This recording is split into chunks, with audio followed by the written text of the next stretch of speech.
Have you ever been told you think way too much? Or that you're just too in your own head? Well, today we're going to look at 7 habits that other people might call weird, but are actually some pretty powerful signs of a highly intelligent mind at work. Yeah, if you've heard things like that before, it was probably framed like it's a problem, right? Something you need to fix. But what if they aren't flaws at all? And that is the absolute key. Psychology completely reframes these quirks. They're not just eccentricities, they're actual evidence that your brain is wired to process the world with some serious depth and efficiency. So let's start by looking inward, right? At the cognitive processes that really define how you think and how you solve problems. This is a classic. You're wrestling with a tough problem. I don't know, maybe you're building some furniture or trying to debug some code, and you just find yourself muttering through the steps out loud. Now, to anyone watching, it might look a little strange, but it's serving a really powerful purpose. See, there's a brilliant reason for this. It's not a sign of instability. It's called verbal reasoning. When you turn your thoughts into actual words, you're basically laying out all the pieces of a puzzle on a table so you can see them clearly. It helps your brain structure those abstract ideas, stay focused, and honestly, get to smarter decisions way faster. Okay, here's another one you've probably heard. Being accused of overthinking. You're trying to make a decision and your mind is just racing, right? You're considering every single possibility, every potential outcome. This isn't really about anxiety, it's about cognitive complexity. A highly intelligent brain is just naturally wired to see the entire chessboard. It's processing a huge amount of detail that other people might just gloss over. So for you, a simple question like, should I take this new job? It's not just about the salary. No way. It's about the commute, the company culture, the career path 5 years from now. What looks like indecisiveness on the outside is actually just thoroughness.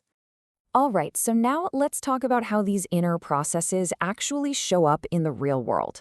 We're going to look at some habits you can actually see and how you interact with everything around you. Just picture this, a desk that is just covered in papers, books, a total creative chaos. But then, somewhere else, like in your digital files or your project plans, everything is perfectly, meticulously organized. Sound familiar?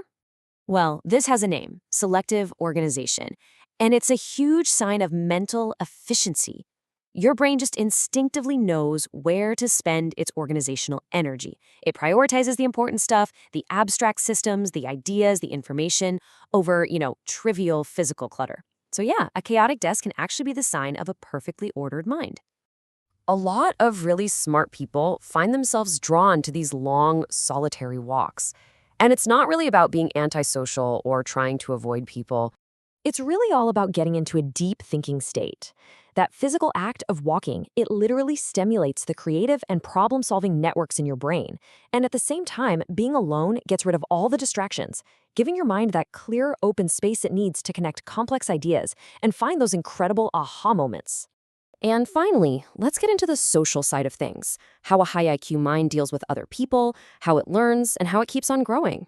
So do you ever find yourself just diving headfirst into a brand new topic? Like one month it's all about ancient Roman history, and the next you're obsessed with the physics of black holes. You just learn everything you possibly can with this intense focus. And then, once you feel like you've kind of mastered it, you move on to the next big thing.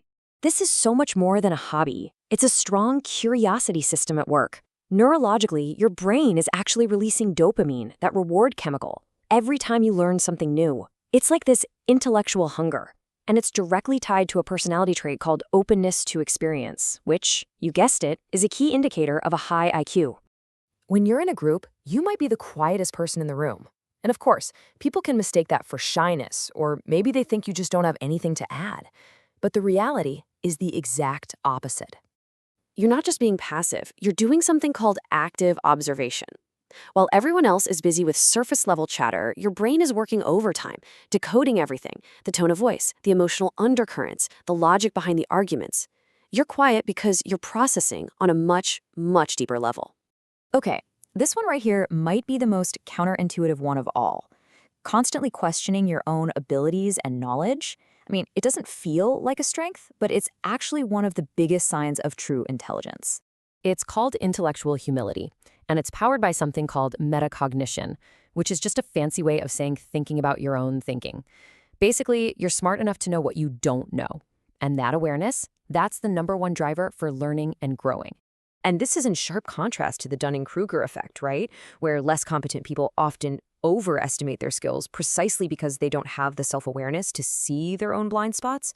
Highly intelligent people, on the other hand, are acutely aware of just how much they still have to learn. So after going through all these signs, what's the big takeaway here? Well, it's really time to reframe how you see yourself. These habits are not weird. Not at all. They are the signatures of a mind that operates with more depth, more complexity, and more efficiency than most. That way of thinking is an incredibly rare and valuable thing, so you should embrace it, protect it. So the question I want to leave you with is this. Now that you understand that these traits are actually strengths, what potential can you consciously tap into? What new possibilities start to open up when you stop seeing yourself as weird and you start seeing yourself as advanced?